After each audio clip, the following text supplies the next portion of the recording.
저희가 요한계시록 강해를 한 3번 진행을 하고 한 2주 정도 쉬고요. 다시 이제 오늘 다시 시작하게 되었습니다. 이제 오늘은 9절부터 저희가 20절까지 말씀 함께 읽었는데, 오늘 또 우리 성찬 예식이 있고 하기 때문에 전체 말씀을 다 함께 다루기는 어려울 것 같고요. 오늘은 아마 12절까지의 말씀 함께 나누려고 합니다. 먼저 여러분, 우리 9절에 있는 말씀 함께 같이 한번 읽어보시죠. 우리 9절입니다. 시작. 나 요한은 너희 형제요 예수의 환난과 나라와 참음에 동참하는 자라. 하나님의 말씀과 예수를 증언하였으므로 말미암아 반모라 하는 섬에 있었더니. 여러분, 우리가 지난 3시간 동안 요한계시록 이야기했던 내용 가만히 좀 정리를 하고 넘어가는 게 좋을 것 같습니다. 앞선 8절까지의 이야기 속에서는 이 계시록이 어떤 책인지에 대해서 우리가 이야기를 좀 나눴어요.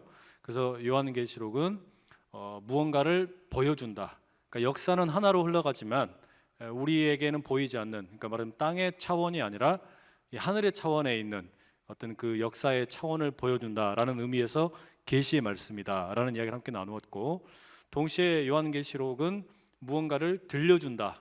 그래서 이거는 예언의 말씀이다라는 이야기를 함께 나누었고, 또한 이 계시면서 예언인 요한계시록은 무시간적으로 또는 어떤 아무런 지칭하는 대상이 없이 주어진 말씀이 아니라 특정한 대상을 향해서 쓰여졌던 편지다라는 내용을 우리가 함께 미리 검토를 했습니다. 그래서 이 계시록을 우리가 읽을 때는 계시로서의 의미도 있고 예언으로서의 의미도 있고 편지로서의 의미도 있다라는 이야기를 함께 나누었죠. 그리고 이제 이 사도 요한이 이 요한계시록을 시작을 하면서 서두에는 인사말을 들려줍니다. 그래서 이제 삼위일체 하나님 또 예수님, 성령님의 이름으로 인사를 이렇게 하게 되죠. 그래서 그 인사를 끝내면서 또한 어떤 이야기도 했냐면은 예수님께서 우리를 나라와 제사장으로 삼으셨다, 이런 이야기까지 함께 나누었습니다. 그리고 이제 9절, 방금 읽었던 이 9절로 들어가게 되면은 어떤 내용이 나오냐면, 이 편지, 요한계시록을 기록하고 있는 이 편지를 쓰는 사람이 누구인지를 소개를 해요. 자기를 소개하는 내용입니다. 9절은 그 내용이죠. 그래서 뭐라 그러냐면은 나 요한은 이렇게 이야기합니다. 나 요한은, 저도 요한이잖아요, 그죠? 그러니까 나 요한은 이렇게 이야기하는 거예요. 그러니까 내 이름은 요한이다, 이거예요. 이 편지를 쓰고 있는 사람이. 그런데 그 다음에 뭐라고 말하냐면 자기 자신에 대해서 중요한 이야기 2가지를 들려줍니다. 하나는 뭐라고 나와요? 그 다음에 너희 형제다라고 말해주고 있죠. 이게 참 의미가 있는 표현입니다. 왜 그런 거 아니? 그 뒤에 나오는 내용을 보시게 되면 이 사도 요한은 지금 하나님의 이 나라를 증거하다가, 하나님의 말씀을 증거하고 예수님이 그리스도이심을 증거하다가 유배를 당해가지고 반모라는 섬에 지금 살고 있는 겁니다. 그러니까 몸이 지금 떨어져 있는 거죠. 이 편지는 소아시아에 있는 7교회, 에베소 교회로부터 시작을 해서 7교회에 보내졌는데, 이 소아시아에 있는 7교회 성도들과 지금 이 사도 요한은 물리적으로 떨어져 있어요. 얼굴을 볼 수가 없는 상황입니다. 그런데 스스로를 뭐라고 부르냐면 나는 당신들의 형제입니다 라고 부르는 거예요. 나는 당신들의 형제입니다. 여러분, 이거는 그러니까 몸은 떨어져 있지만 마음은 지금 여러분과 함께 있다라는 이런 의미겠죠. 저희 교회가, 저는 참 여러 가지 좋은 점이 많이 있지만 그 중에 하나가 뭐냐라고 생각을 해보면, 그 군대에 가는 청년들 있죠. 주일날 저녁이 되면 꼭 그 청년들을 그냥 보내지 않고 예배 시간에 앞으로 나오십시오 하고서 온 성도들이 축복을 해줘요. 그죠? 이거는 여러분, 그 다른 교회에서 할 수 있어요. 그런데 더 중요한 게 뭐냐면 이 친구들에게 기도만 해주는 게 아니라, 축복만 해주는 게 아니라 꼭 용돈을 줍니다.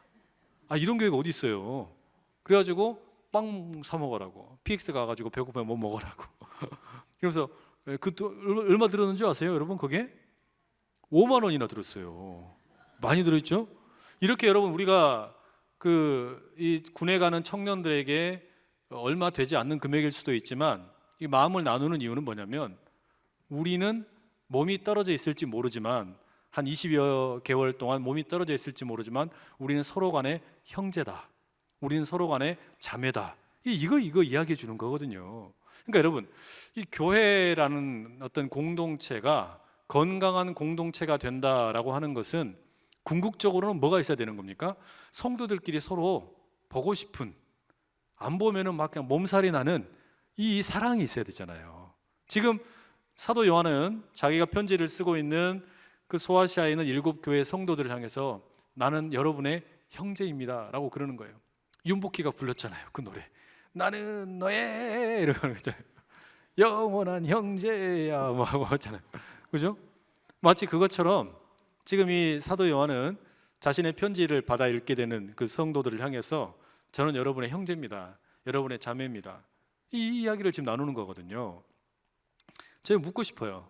여러분 찬양대에 계신 분들 일주일에 이렇게 한 번씩 같이 수요일날 저녁에 찬양하시는데 일주일 만에 이렇게 만나시고 하면은 반가우세요? 안 보면 막 보고 싶고 그러세요? 그렇게 이야기하지 어떡할 거예요 지금, 그죠? 아니 그래야 뭐가 있는 거냐면 이게 찬양대 하고 싶은 맛이 나는 거잖아요, 그렇죠? 장로님들도 서로 보고 싶으시죠? 안 보면 막 보고 싶고 그러잖아요. 여러분 우리 그 가브리엘은 안 그래요? 가브리엘도 보고 싶어요. 그러니까 우리가 서로 간에 이 보고 싶은, 말하자면 그리운, 이게 뭐냐면은 성도의 교제이고 형제됨이고 자매됨이잖아요. 지금 요한은 비록 자기 몸은 떨어져 있지만, 유배되어 있지만 나는 여러분의 형제입니다, 여러분의 자매입니다, 이 이야기를 지금 들려주는 거예요. 이게 첫 번째 자기에 대한 소개이고, 두 번째는 뭐냐면, 그러면 이 형제됨, 이 자매됨이라는 것은 지금 핏줄로 연결되어 있는 어떤 혈연 관계는 아니지 않습니까? 그럼 뭘로 연결되어 있는 거냐? 뒤에 뭐라고 말합니까? 예수의 환난과 나라와 참음에 동참하는 자라, 이렇게 이야기합니다. 자기 자신을 가리켜서 저는 여러분의 형제이고요, 그리고 예수님에게 동참하는 자입니다, 예수님에게 참여하고 있는 자입니다, 이렇게 이야기하는 거예요. 말하자면 여러분 우리가 이제 세례를 받는다, 성찬을 한다, 그러면 세례를 통해서 예수님과 함께 죽고 예수님과 함께 살아납니다. 또 예수님의 피를 먹고 마시고 살을 먹음으로 인해서 우리는 예수님과 하나가 되어 있습니다. 연결이 되는 거잖아요. 그러니까 동참하는 거예요. 이게 우리를 그리스도 안에서 한 형제 되게 하고 한 자매가 되게 해주는 것이죠. 그런데 사도 요한은 여기에다가 조금 더 분명하게 세 가지에 내가 동참합니다 라고 이야기해요. 나는 예수님에게 동참하는데 예수님의 무엇에 동참하느냐? 첫째가 예수님의 환난, 두 번째가 예수님의 나라, 그리고 세 번째가 예수님의 참으심, 이렇게 이야기하고 있죠. 그죠? 그러니까 이건 여러분 우리도 마찬가지예요. 우리가 예수님에게 동참한다, 달리 말하면 예수님에게 속한 자이다. 그러니까 우리는 그렇게 하나의 공동체로 이루고 있기 때문에 서로 간에 형제요 자매가 되는 건데, 우리가 예수님에게 동참한다, 세례를 받아서 예수님과 함께 죽고 살아나고 예수님의 몸을 같이 함께 먹고 예수님의 피를 함께 마신다, 그럴 때 내가 예수님께 동참한다라고 그럴 때 이 동참한다라는 게 구체적으로 뭐냐? 이 사도 요한의 표현을 빌리자면 우리는 예수님의 환난에 동참을 하는 것이고 예수님의 나라에 동참을 하는 것이고 그리고 예수님의 참으심에 동참하는 거다, 이 이야기예요. 이게 무슨 이야기냐면, 여러분 우리가 예수님에게 참여한다, 동참한다, 그래서 우리가 형제가 되고 자매가 된다 그럴 때는 예수님의 환난, 예수님의 십자가에 동참한다라는 이야기입니다. 예수님의 십자가에. 그러니까 여러분 우리가 예수님에게 동참하여서 예수님 안에 거하는 자가 된다라는 이야기는요, 거기서 단 것만 빨아먹는 게 아니에요. 처음부터 뭐가 있는 겁니까? 환난이 있는 거예요. 처음부터 내가 예수 안에 거하겠다라고, 예수와 함께 동참하는 삶을 살겠다라고 했을 때는 처음부터 이 환난이 전제되어 있는 겁니다. 우리 교회의 표가 뭡니까? 십자가를 지고 말씀으로 사는 교회 아닙니까? 처음부터 우리는 예수에게 동참하겠다라고 했을 때 이 환난이 이미 처음부터 예정되어 있었던 거예요. 옆에 분 봐보세요. 고생 많이 했죠? 얼굴 한번 봐보세요. 오늘 하루 수고 많이 하셨잖아요. 위로 좀 해주세요. 오늘 하루 수고 많이 하셨습니다 하고. 근데요 여러분, 이게 우리가 수고를 하는 게 그냥 돈을 벌기 위한 수고만이 아니라 우리는 예수를 믿기 때문에 예수님의 그 환난에 어쩔 수 없이 동참하는 것이 기쁨이 돼야 돼요. 이 기쁨이 돼야 돼요. C.S. 루이스라는 유명한 그 영국의 신학자이자 동화 작가 또 문학 비평가가 계셨어요. 이분은 이제 돌아가신 지는 꽤 됐는데 이분이 쓴 책 중에 어린이들을 위한 동화책으로 나니아 연대기라는 책이 있습니다. 그런데 그 나니아 연대기에는 어린이들에게 복음이 무엇인지를 들려주는 이야기인데 거기에 보면은 예수님을 어떤 그 등장인물로 묘사를 해놓냐면은 사자로 묘사를 해놨어요. 사자로. 그러니까 예수님을 사자로 묘사해놨다라는 이야기는요, 이 아슬란이에요. 아슬란. 모 자동차 회사의 자동차 이름하고 똑같죠. 근데 아슬란이라는 이 사자로 등장을 하게 되는데 왜 예수님을 사자로 묘사해놨을까? 이걸 가만히 봐보면요, 예수님은 너무너무 그 사자가 포근하고 우리를 지켜주고 왕 같은 존재로 이렇게 나옵니다. 그런데 사자는 접근하기 쉬워요? 어려워요? 어렵잖아요. 어려워요. 그러니까 우리가 예수님에게 동참한다 그럴 때 그 사자와 같은 그 왕적인 위엄이 있는 그 예수님에게 동참하는데 그 사자가 죽거든요. 그 예수님의 죽으심, 그 십자가의 죽으심, 그 환란에 우리가 동참을 하는 거고, 두 번째가 뭐라고 되어 있습니까? 나라에 동참한다 그러죠. 나라에 동참한다라는 이야기는 예수님의 통치, 예수님의 다스리심에 참여한다라는 이야기예요. 그 사자와 같은 용맹함을 가지고 온 세상을 다스리시는 예수님, 그 예수님에게 우리가 참여한다라는 이야기예요. 그 다음에 세 번째, 마지막에 뭐라고 되어 있습니까? 참으심, 예수님의 참으심, 인내, 견디심, 이런 이야기예요. 예수님께서 그러니까 이 사역을 시작하실 때부터 뭐가 있었어요? 유혹이 있었어요. 막 사탄이 유혹을 하죠. 그리고 그 이후에도 수없이 많은 이 모든 유혹들은 다 뭐냐면 환란이라면 환란이면서 동시에 이 환란은 또한 어떤 의미를 갖고 있는 겁니까? 예수님을 자꾸 회유하는 거예요. 예수님을 그 하나님의 길로부터 떠나라고, 십자가의 길을 가지 말라고. 그 모든 유혹과 환란을 예수님이 어떻게 하신 거예요? 견디신 거예요. 견디심. 그러니까 우리는 내가 예수님에게 동참한다라고 그럴 때 사도 요한의 표현을 빌리면 십자가의 환란에 동참하는 것이며 왕 같은 모습으로 나라를 통치하는 데 참여하는 것이며 동시에 우리는 예수님의 견디심, 그 인내하심에 동참을 하는 거예요. 그래서 이 일이 지금 사도 요한이 자기를 묘사하는 일로 또한 표현되고 있는 겁니다. 나는 여러분의 형제입니다.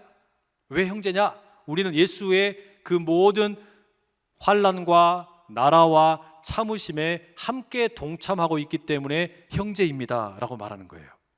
여러분, 이게 그러면 벌써 지금 여기에 이 사도 요한이 요한계시록을 통해서 하고 싶은 이야기가 압축되어 있다라는 것을 느낄 수가 있는 거예요.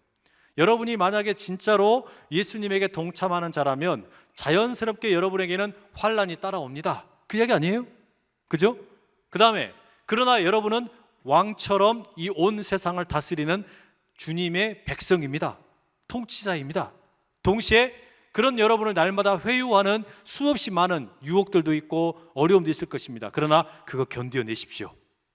인내하십시오. 이게 뭐예요? 이 세 단어 속에가 요한계시록의 주제가 다 들어있는 거예요. 나는 여러분의 형제인데 예수님에게 동참하는 자로서 환난과 나라와 그리고 참으심 가운데 예수님께 들어가 있습니다 라고 말하는 겁니다. 여러분, 이 은혜가 여러분에게도 동일하게 있기를 축복합니다. 그래서 이 예수님께서 보여주신 이 모습을 사도 요한이 앞서서 뭐라고 이야기했냐면 앞에 나오는 1장 6절에 이렇게 이야기했어요. 제가 읽어드릴게요. 그의 아버지 하나님을 위하여 우리를 나라와 제사장으로 삼으신 그에게 영광과 능력이 세세토록 있기를 원하노라. 아멘. 예수님께서 우리를 뭘로 세우셨다고요? 나라와 제사장으로 세우셨다는 거예요. 그러니까 예수님께서는 우리를 궁극적으로는 왕 같은 제사장으로 이 온 세상을 다스리시는 존재로 세우시는데 그 길이 어떻게 열리는 겁니까? 환난을 통해서, 십자가를 통해서 이 나라가 세워지게 되는 거예요. 십자가를 지나가야만 하나님의 나라가 반듯하게 서는 겁니다. 고난을 관통해야만 비로소 하나님의 나라의 의미가 깨달아지는다, 이런 이야기죠. 그런 하나님의 나라의 통치자로 쓰임받는 그 일을 이 교회가 지금 감당하고 있는데 이거를 회유하고 협박하는 것에 견뎌내라, 그게 저항이다, 이런 의미죠. 자, 이게 지금 이 사도 요한이 자기 자신을 어떤 보여주는 내가 누구냐? 나 이런 사람입니다 라고 이야기한 거예요. 그리고 난 다음에 이제 10절로 가보게 되면 그러면 내가 왜 이 편지를 썼냐라는 거에 대한 배경이 이렇게 나옵니다. 자, 10절 함께 읽어보실게요. 10절입니다. 시작. 주의 날에 내가 성령에 감동되어 내 뒤에서 나는 나팔 소리 같은 큰 음성을 들으니. 그러니까 지금 사도 요한이 자기를 소개했어요. 난 여러분의 형제입니다. 그리고 나는 주님의 환난과 나라와 참으심에 동참하는 자입니다. 나는 하나님을 증거하고 예수님을 증거하다가 밤모라는 섬에 유배되어 있습니다. 그런데요, 여러분 그런데요 하면서 뭐라 그래요? 제가 주의 날에 예배를 드리다가 성령의 충만함으로 감동을 받아가지고 환상을 봐버렸다는 거 아닙니까? 요 이야기예요. 이게 10절의 이야기예요. 그 밤모라는 섬에서 참 얼마나 억울하고 뭐랄까 우라통 터지는 그런 상황 아니에요. 예수님 복음 증거하다가 그냥 이 핍박을 당해가지고 유배를 가게 되었는데 거기서도 지금 사도 요한이 예배를 드린 겁니다. 주의 날에 예배를 드린 거예요. 자, 그런데 이 주의 날이라는 표현도 우리가 한번 살짝 확인을 하고 좀 넘어가야 돼요. 구약 성경에서는 이 주의 날이 사용이 되는데 보통 언제 사용이 되냐면 이 예언자들이 하나님의 심판의 날, 이걸 가리킬 때 주의 날이라는 표현을 많이 썼습니다. 그런데 이게 이제 신약 성경으로 넘어와 가지고는 뭐가 되냐면 성도들이, 그리스도인들이 예배를 드리는 날이 주의 날이 돼요. 본래 구약 성경에서는 예배 드리는 날이 언제였습니까? 언제였어요? 예배 드리는 안식일이죠, 안식일. 그래서 십계명에서도 안식일을 거룩히 지키라 이렇게 이야기했죠. 그죠? 그래서 안식일을 거룩히 지키라 그랬으니까 지금도 안식일을 지켜야 된다라고 하는 분들은 어디에 계신 분들이에요? 제7일 안식일교. 네, 요분들은 그렇게 지키고 계십니다. 그런데 우리는 그러면 왜 안식일에 예배를 드리지 않고 또 유대인들처럼 안식일을 지키는 것이 아니라 주일을 지키냐? 그 이유는 이 주일은 이제 우리에게 예수님께서 십자가에 죽으셨다가 부활하신 날이잖아요. 그래서 주일은, 그 모든 주일은 이 초대교회 성도들에게 뭐였냐면 작은 부활절이었어요. 작은 부활절. 그러니까 모든 주일은 다 부활의 의미가 들어있었다는 말입니다. 여러분, 그래서 우리가 주일날 교회에서 보통 관습적으로 장례 광고 합니까, 안 합니까? 안 해요. 장례에 대해서 이야기를 잘 안 한단 말이에요. 왜냐하면 이날은 부활하신 날이니까. 물론 찾아가기는 하지만. 그래서 이 주일을 지키게 된 이유는 뭐냐면 본래 안식일을 지키던 이 유대인들이 이제 예수님의 부활이라는 이 결정적인 사건을 경험을 하면서 이 날이 우리로 하여금 우리의 정체성을 확인시켜주는 날이다, 이렇게 해가지고 그 예수님 부활하신 날, 그날을 주의 날이라고 부르면서 예배를 드리게 된 겁니다. 이걸요 1647년에 제정한 웨스트민스터 신앙고백에서는 이 주의 날, 주일을 가리켜서 뭐라고 그러냐면 그리스도인의 안식일이라고 이렇게 이제 제정을 하게 됩니다. 이렇게 적었어요. 자, 한번 읽어드릴게요. 이 날은 세상의 시초부터 그리스도의 부활까지는 주간의 마지막 날이었으나 그리스도의 부활 이후부터는 성서에서 주일이라고 불리는 주간의 첫 날로 바뀌었으며 세상이 끝날 때까지 그리스도인의 안식일로서 계속되어야 한다. 이게 웨스트민스터 신앙고백에 들어있는 이 주의 날, 주일에 대한 어떤 인식입니다. 그러니까 여러분, 우리가 이 주일날 지금 사도 요한이 예배를 드렸구나. 주일날 예배를 드리는데 무슨 일이 있었다고요? 성령의 감동이 막 감동을 먹어버린 거예요.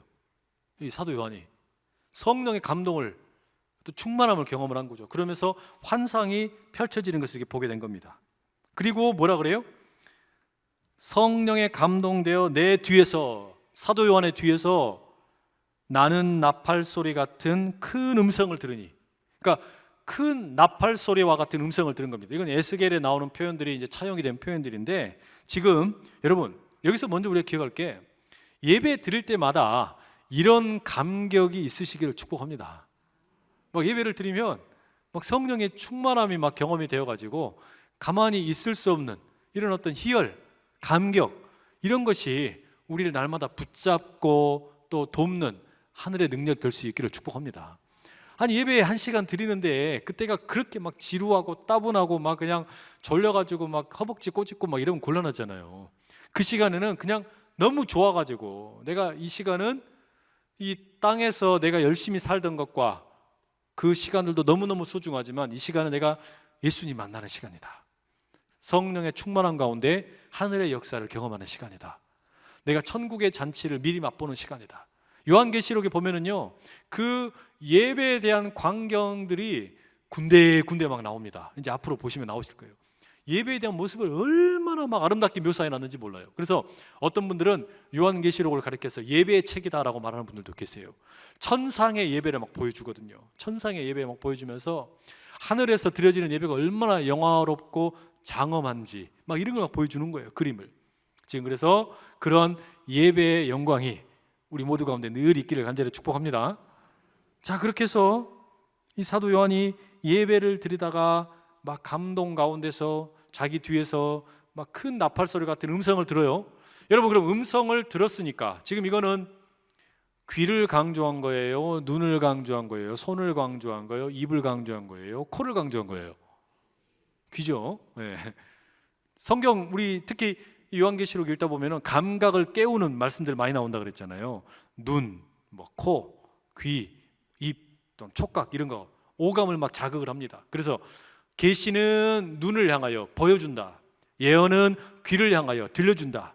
또 숫자들이 나오면 촉각으로서 세는 것을 강조해 주기도 하고 기도의 향기가 올라간다. 코 이런 것도 나오고 그죠? 이런 것들이 막 이렇게 많이 감각들이 나오게 되는데 예배 가운데 이 사도 요한이 성령의 충만함 가운데 자기 뒤에서 요한아 이런 음성을 들은 거예요. 그래가지고 얼마나 깜짝 놀랐지 않겠어요? 그래서 소리를 들으니까 이제 뒤를 확 돌아다 봤겠죠.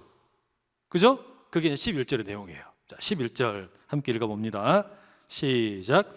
이르되 네가 보는 것을 두루마리에 써서 에베소, 서머나, 버가모, 두아디라, 사대, 빌라델비아, 라오디게아 등 7 교회에 보내라 하시기로. 여기도 보세요. 처음에 감각은 듣는 거였어요. 큰 음성을 들었는데 이 들은 사도 요한이 고개를 딱 돌렸을 때는 뭐라고 돼 있어요? 네가 보는 것을 그러죠. 이건 뭐예요? 이제 또 눈이에요. 눈. 그 다음에 뭐라 그래요? 써라. 써서 이제 기록을 하는 거예요. 그러니까 사도 요한이 환상 가운데 이 경험한 거는요, 모든 오감을 동원해서 다 기록한 거예요. 경험한 것들을. 그러니까 이거를 이제 우리가 이 성도들이 읽을 때도 역시 오감이 막 살아나게 읽어야 돼요. 그렇죠? 요한계시록 그렇게 읽어야 되는 겁니다. 자, 근데 이 음성은 지금 누가 들려주신 음성일까요? 이 성령의 충만함 가운데 이 사도 요한이 자기 등 뒤에서 들려오니 큰 나팔 소리 같은 이 음성, 이 누구의 음성입니까? 예? 아무튼 하나님 아니면 예수님이죠, 그죠? 네. 예수님의 음성으로 우리가 보면 좋겠어요. 예수님의 음성이 들립니다. 이 음성은요, 지금 이제 사도 요한이 기록을 해놨지만 요한계시록에 등장하는 첫 번째 예수님의 음성이에요. 예수님의 첫 번째 음성인데 예수님의 첫 번째 음성의 관심이 지금 어디에 있어요? 여러분, 교회에 있어요. 교회. 예수님의 음성의 첫 번째 관심, 예수님 말씀을 하시는데 사도 요한에게 지금 첫 말씀을 들려주시는데 그 관심이 어디 회사에 있는 게 아니에요. 어디 가정에게 있는 게 아니에요. 어느 나라에 있는 게 아니에요. 어디에 있다고요? 교회에 있어요. 교회. 왜냐? 마태복음의 16장 18절에 이렇게 말씀하시죠. 내가 이 반석 위에 내 교회를 세우리니 음부의 권세가 이기지 못하리라. 예수님께서 내가 이 신앙 고백의 반석 위에 내 교회를 세우겠다 그러셨어요. 내 교회. 이거 내 교회다. 내 교회다. 이건 누구의 교회도 아니에요. 예수님의 교회인 거예요. 예수님의. 주님의 교회인 거예요. 그런데 이 주님의 교회는 어떤 음부의 권세도 절대로 이기지 못할 것이다. 누구도 건드리지 못할 것이다. 지금 예수님 말씀하시는 거 아닙니까? 그러니까 예수님 보시니까 저 위에 천상의 예수님 보시니까 예수님께서 지상에서 사역을 하실 때 말씀하셨던 그 교회, 그 세워진 교회, 이 교회가 지금 막 흔들리고 있는 거예요. 로마 황제가 뭐 진짜 하나님이다 막 이렇게 떠들고 있으니까, 그러면서 성도들을 회유하고 협박하고 때리고 막 압박을 하고 이런 가운데 성도들이 힘겨워하면서 막 교회를 떠나요. 신앙을 포기하는 거예요. 믿음을 버리려고 그러는 거예요. 이걸 보니까 예수님 마음이 어떻게 되는 겁니까? 막 아프죠. 그러니까 지금 어떻게 되는 거냐, 유배되어 있는 보잘것없는 한 사람 사도 요한이 예배 드릴 때 수많은 사람들이 예배 드리고 있었겠지만, 그때 예수님께서 그 사도 요한에게 찾아가신 거예요. 그리고 환상 가운데 말씀을 들려주시는 거예요. 요한아, 저기 소아시아에 있는 7교회에 지금부터 내가 보여주는 이야기를 다 적어서 보내라. 내 교회가 지금 아파하고 있다. 내 교회가 지금 힘든 일을 겪고 있다. 내 교회가 저렇게 넘어지는 모습을 내가 그냥 두고 볼 수가 없다. 저들을 훈계하기도 하고, 저들에게 힘을 주기도 하고, 저들을 권면하기도 하고, 저들을 위로하기도 하고, 저들에게 능력을 부어줘라. 지금 그 예수님의 관심이 교회에 있는 거예요, 여러분. 근데 여러분 여기서 예수님께서 에베소, 뭐 서마나, 뭐 두아디라, 빌라델비아, 사대, 버가모, 라오디게아 이런 교회에 대해서 이야기를 언급을 하셨지만, 이거는요 그 지역에 있는 교회 건물을 가리키는 게 아니에요. 교회는 여러분 건물이 아닙니다. 우리가 지금 모여있는 이 건물이 교회가 아니에요. 그렇죠?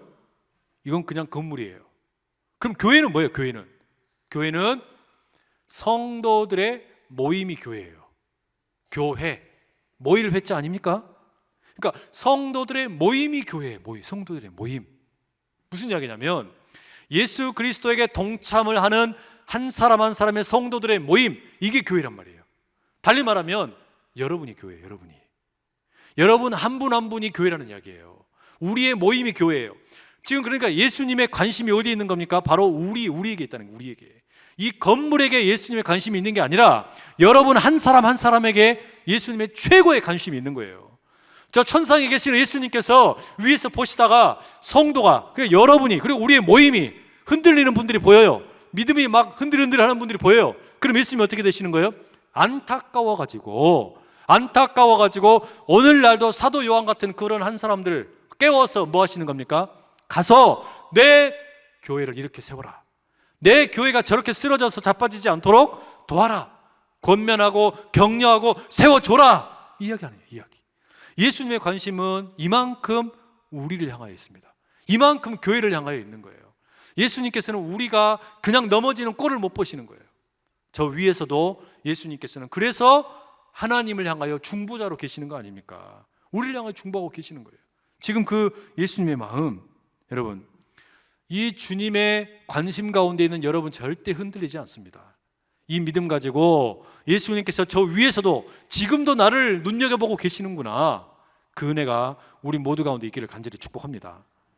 자, 그러면서 12절 이제 함께 읽어볼게요. 12절 시작.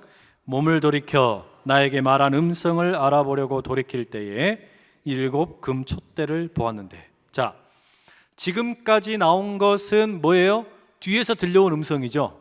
뒤에서 들려온 음성이에요. 그러니까 사도 요한이 예배를 드리다가 아멘 주님 이렇게 예배를 드리고 있는데, 자기 뒤에서 성령의 충만한 가운데 있을 때 음성이 쫙 들려왔어요. 그래가지고 요한아, 저 소아시아에 있는 7교회에 내가 지금부터 보여주게 되는 이 환상을 다 적어서 보내라 이야기했단 말이에요. 그리고 이게 도대체 무슨 음성이지? 소리를 들은 이 사도 요한이 귀로 소리를 듣고서 이게 도대체 무슨 소리인가 궁금해가지고 짠 돌아본 거예요. 돌아보면 이제 거기에 뭔가가 나타나야 될 거 아닙니까? 뭐가 보였어요? 보니까 7 금촛대가 보인 겁니다. 예수님이 나타나지 않은 거예요. 아직 예수님이 나타나지 않은 겁니다. 사도 요한의 눈에 제일 먼저 들어온 건 뭐냐면 7 금촛대예요. 이 7 금촛대, 지난 시간에도 한번 말씀드린 적이 있었는데, 이스라엘의 전통 촛대, 이 메노라라는 것이 있습니다. 7개의 초를 꼽을 수 있게 만들어진 이 촛대가 달려 있는 거예요. 근데 그게 보이는 거예요. 7개의 촛대가. 근데 이거를 이제 앞으로 1장 20절 가면 나오지만, 이 금촛대는 교회를 가리킨다라고 설명을 해줍니다. 말하자면 사도 요한이 제일 처음에 들었던 예수님의 음성도 교회에 대한 음성이었고, 사도 요한이 몸을 돌이켜서 보게 된 첫 번째 환상도 뭐예요? 교회예요. 교회. 금초대 첫 번째 보게 된 것도 역시 교회라는 이야기예요. 그만큼 이 요한계시록은 교회에 관심이 많은 겁니다. 이 지상에 있는 교회에 관심이 많은 거예요. 이 지상에 있는 교회를 향해서 지금 여러 가지 수없이 많은 환난에 동참을 하고 있고, 하나님의 나라에 동참을 하고 있고, 그리고 예수님의 그 참으심에 동참을 하고 있는 이 교회를 향하여 지금 요한계시록은 관심이 어마어마하게 많은 겁니다. 이 교회가 살아야 된다, 교회가 일어나야 된다. 지금 그 이야기를 들려주는 거예요. 그러니까 무슨 신천지와 같은 식으로 새로운 교회 이야기를 들려주는 게 아니에요. 교회에서 무슨 파수꾼들이, 추수꾼들이 캐가가지고 14만 4천 명을 만들어내는 데 목적이 있는 그런 이야기를 하는 게 아니라, 현재 예수 그리스도에게 동참하고 있는 성도들, 예수 그리스도 이름으로 세례를 받은 성도들, 예수님의 몸과 피에 참여하는 성도들, 그 성도들의 모임인 교회, 이 교회가 지금 환난 가운데 있고, 그러나 하나님의 그 나라를 붙들고 있고, 그러다 보니까 여러 가지 유혹들을 이겨내고 참고 있는 이 성도들을 향하여 지금 하나님께서, 예수님께서, 성령님께서 뭔가 하고 싶은 말씀이 있는 거예요. 이 음성에 귀를 기울이는 겁니다. 여러분, 말씀을 맺겠습니다. 우리는요, 앞으로 이제 이 계시록 읽어가면서 바로 그 교회를 향한 이 주님의 음성을 들어가는 거예요. 교회를 향한 주님의 음성. 그러니까 이 계시록 말씀은 앞으로 미래에 무슨 일이 일어나게 될 것이냐, 무슨 시간표, 앞으로 일어나게 될 역사의 흐름의 시간표를 보여주는 데 관심이 있는 게 아니라, 당시의 교회, 당시의 로마의 통치 가운데서 힘겹게 신앙생활하던 그 교회를 향한 하나님의 위로와 권면의 말씀이 들어있고, 동시에 이 요한계시록의 말씀은 오늘을 살고 있는 우리를 향한 예수님의 위로와 권면이 되기도 한다라는 말입니다. 여러분, 우리가 성도로서, 교회로서 이렇게 함께 살아가다 보면 이 믿음이 흔들릴 때가 얼마나 많습니까? 많으시죠? 안 흔들리세요? 안 흔들리세요? 흔들리시잖아요. 그렇죠? 자꾸 제가 흔들리라고 막 강요하는 것 같은데, 그게 아니고 내가 믿음대로 살려고 하면은 꼭 방해하는 일들이 많아요. 가까운 데부터 그래요. 가까운 데부터. 멀리 있는 사람들하고는 그냥 늘 아이고 안녕하십니까 잘 지내요. 그런데 추석 보내면서 가족들하고 안 싸우신 분 참 감사할 분들입니다. 추석 지내다 보면은 친척들하고 괜히 트러블 생기기도 하고, 부부끼리 관계가 좀 안 좋아지기도 하고, 부모 자식 간에도 막 그냥 알력 다툼 생기기도 하고, 막 그런 일들 부지기수로 생기잖아요. 가까운 사람들하고. 또 일터에 가보십시오. 이렇게 조금만 꼼수 부리면 더 내가 이익을 좀 챙길 수 있는데, 내가 그냥 모른 척 해버리면 더 좋은데, 이런 일들 얼마나 많습니까? 하나님이 없다고 해버리고 살면 참 좋은데, 그냥 예수님 모르고 살면 너무너무 좋은데, 그런데 바로 우리가 예수님에게 동참한 자라면, 오늘 우리가 성찬식에 참여하지만 나는 예수님과 함께 죽고 예수님과 함께 살아나서 세례를 받은 자가 되었고, 그래서 예수님 몸에 참여하고 예수님의 피에 참여하고 그 예수님 모든 삶에 동참하는 자로 살아가는 가운데, 우리도 위로가 필요하고 우리도 권면이 필요하단 말이에요. 즉, 이 계시록의 말씀은 오늘 우리를 향한 말씀입니다. 미래 무슨 일이 일어날 것이냐, 미래에 무슨 일이 벌어질 것이냐, 그런 호기심을 자극하는 책이 아니라 오늘 믿음으로 살기를 결단하는 교회를 향하여, 성도들을 향하여 우리 주님께서 들려주시는 이 은혜가 교회로 부름받은 여러분 모두 가운데 날마다 가득하시기를 간절히 축복합니다.